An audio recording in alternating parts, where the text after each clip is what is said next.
대표님 오늘 김기현 원내대표께서 아침에 대표님과 정리가 됐다 이렇게 말씀하셨는데 구체적으로 좀 어떤 의미라고 받아들여야 되는지. 아니 뭐 김기현 대표님은 저랑 일상적으로 그 옆방에 계시기 때문에 항상 소통하고 있고, 그러다 보니까 어제 소통한 내용을 바탕으로 김기현 대표님께 말씀하신 것 같은데요. 아무래도 당내에 지금 뭐 긴장감이 높아지다 보니까 그 자극할 수 있는 언행을 서로 자제하자라는 취지로 말씀하셨는데, 뭐 그거는 제 입장에서는 제가 하는 발언이나 모든 어떤 언론에 응하는 그것들은 언론인들이 국민의 궁금증을 대신해서 질문하는 것들을 답변하는 것이고, 제가 딱히 어떤 악의나 아니면 이런 것을 가지고 반응하는 것이 아니기 때문에 뭐 그런 부분은 이해하겠다, 그렇게 제가 말씀드렸던 정도입니다. 네.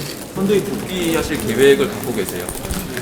제가 그 부분에 대해서는 굉장히 일관되게 답을 하고 있는데, 어제 이제 한 언론과 인터뷰에서 제가 저는 후보의 요청이 있으면 그것을 따르겠다라고 했던 울산 합의 때의 첫 번째 조항을 제가 항상 계속, 제가 사퇴 기자회견 했을 때도 혹시 기억하시겠지만 그때도 그 말 했습니다. 그것을 언급한 것을 선대위 복귀까지 포함해가지고 언론에서 해석해서 기사를 낸 것 같은데, 저는 선대위를 사퇴하면서 했던 말이기 때문에 그 안에 선대위 복귀까지 포함해서 이야기하는 것은 아니고, 다만 당무에 있어서 후보나 아니면 뭐 주요 당직자 요청이 있는 사안에 대해 가지고는 제가 검토해서 응하겠다고 하는 것, 그 정도로 받아들이시면 될 것 같습니다. 대표님 항상 후보님과 직접적인 소통을 중시하셨는데 네. 후보님이 직접 선대위 복귀 요청하시면 좀 합류하실 마음 있으신가요?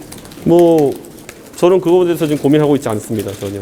예, 저는 발생하지 않은 일에 대해서 고민하고 있지 않고, 요즘 선대위가 뭐 어떤 개편 과정을 겪고 있는지 제가 자세히는 모르겠습니다만은, 요즘 자다가 악몽을 많이 꾸는 게 그 털이 깎이는 메모드 하나가 자꾸 저를 쫓아오는 꿈이 꾸게 되는 것 같은데, 이게 선대위인지 이준석 대책위원인지 모르는 상황으로 가지 말고 정책과 그리고 메시지에 집중해서 우리 후보를 당선시키는 방향으로 선대위가 열심히 일했으면 좋겠습니다. 예, 이게 저도 민망합니다. 저는 선대위 참여를 하지 않겠다고 선을 그은 상황 속에서 이게 선대위가 이준석 대책위가 돼가지고 이렇게 굴러가는 것이 당을 책임진 당대표 입장에서 상당히 민망하고 또 국민과 당원들께 죄송스럽습니다. 그렇기 때문에 이준석 대책보다는 선거 대책에 집중해 줬으면 좋겠다, 이런 생각입니다. 선대위 복귀에 대해 조건을 뭐 걸거나 하진 않으신다고 하셨는데, 그렇다면 선대위에 복귀하시는 것 자체를 고려를 안 하시는 건가요? 아니면은 저는 고려하지 않고 있고, 저는 지금까지 뭐 조건을 이렇게 내걸 생각이 없었고 실제로 조건을 제시하지 않습니다.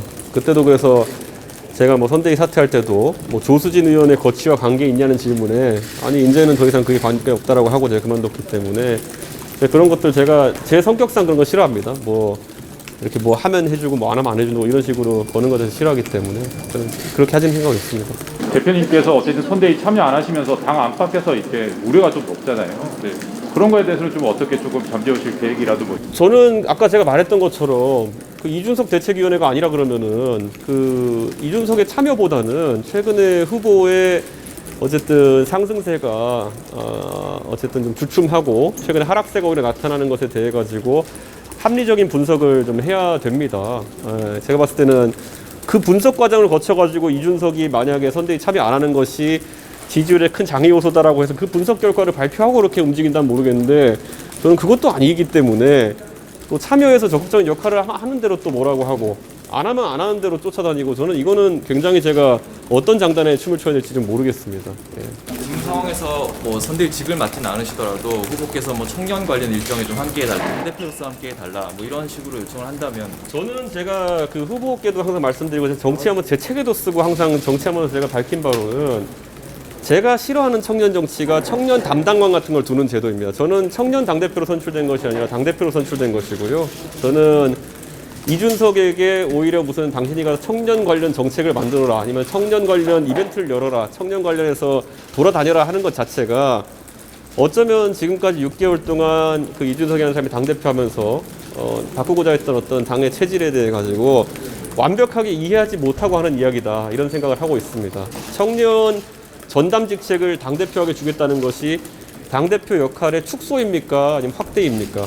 그리고 청년 관련해가지고 진짜 그들의 참여를 원하고 어떤 변화를 기획한다고 한다면은, 저는 오히려 서울시장 선거 때의 그 공식과 지금의 차이가 뭔지를 좀 살펴봤으면 좋겠습니다. 예, 누구나 유세차에 올라갈 공간이 보장되어 있고 거기에 오르는 것을